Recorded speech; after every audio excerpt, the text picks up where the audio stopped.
Dear friends, I want to share about our project towards Christian unity in Austria, Europe.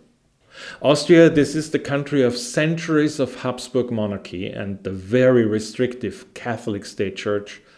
In the 1600s, after the Protestant Reformation, Austria was the country with the most radical counter-reformation.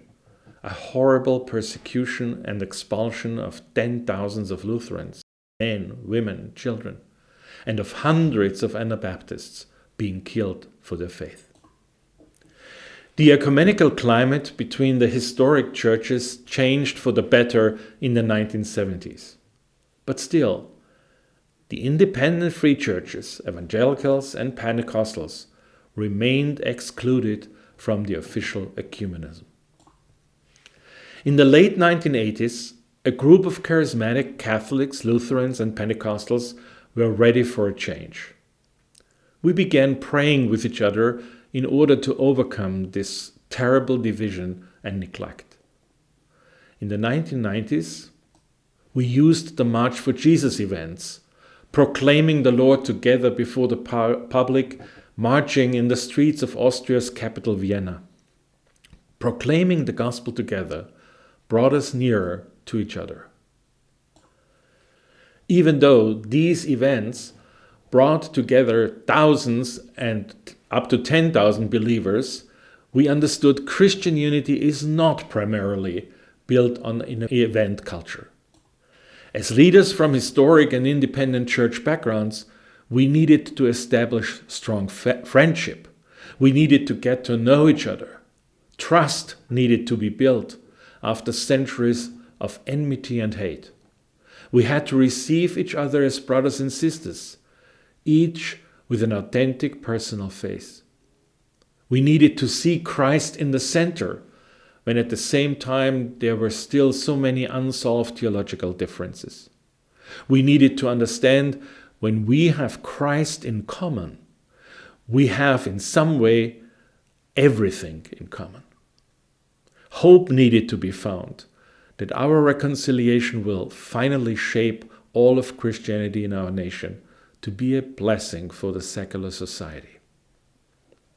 Finally, in 1997, the time was ripe. We founded an initiative among leaders from Catholic and Protestant renewal ministries and from free church denominations. And we called it the Way of Reconciliation. Unity in reconciled diversity.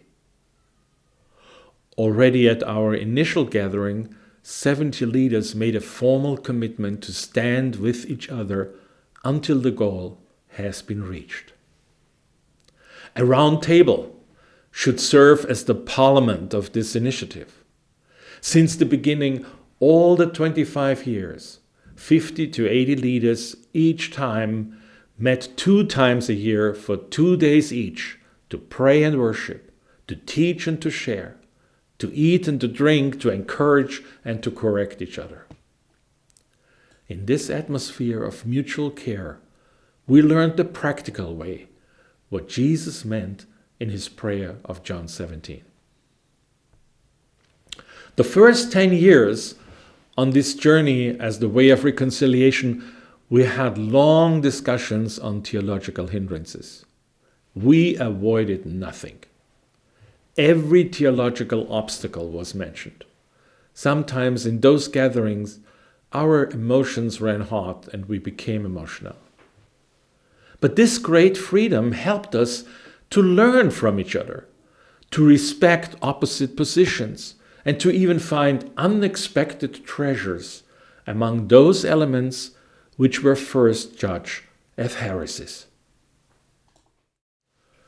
Always, the key to reconciliation is prayer. We formed a prayer network over all of Austria, including prayer houses, prayer chains, even monasteries. The fruit of reconciliation is doing mission together. The more we minister together, the more real our partnership becomes. Christian unity has to bless the secular world. In those last 15 years of our way of reconciliation, we were challenged to speak with one voice to the often dangerous developments within secular society, to speak about abortion, about euthanasia, gender politics, LGBTQ lobbyism, and always to point our fingers to the wrong attitude towards foreigners and refugees. In great collaboration with the Evangelical Alliance, we announce our statements and protest, and have sometimes even influenced political decisions successfully. As the way of reconciliation, we want to heal the wounds of our Austrian history of Christendom. One great breakthrough happened when a few years ago a larger group of Anabaptist Bruderhof movement decided to settle in Austria, because they had heard about our work here in this land. The place where they finally settled is a former Dominican monastery, offered by the Cardinal of Vienna, Christoph Schönborn, who has been, over all those years, our greatest supporter of the activities of the Way of Reconciliation. This is what I wanted to share with all of you.